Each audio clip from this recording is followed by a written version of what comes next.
এর বাগানের আবার নতুন অতিথি এসেছে। গত কিছুদিন আগে দেখিয়েছিলাম, গত 6 মাস আগে একটি ভিডিওতে, যে নতুন 2টা অতিথি এসেছে এবং তারা বড় হয়ে গেছে এখন। আবার আমাদের 2টা অতিথি এসেছে।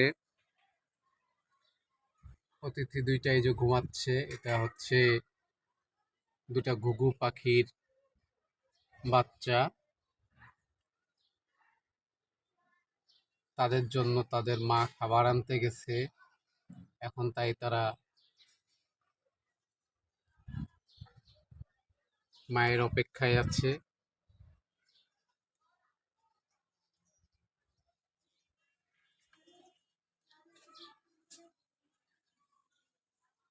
তাহারা প্রতি 6 মাস পর পর হচ্ছে ডিম দেয় আমাদের এই 2টা ঘুঘু পাখি, এবং দুইটা ফুটফুটে বাচ্চা বানিয়ে নিয়ে যায়।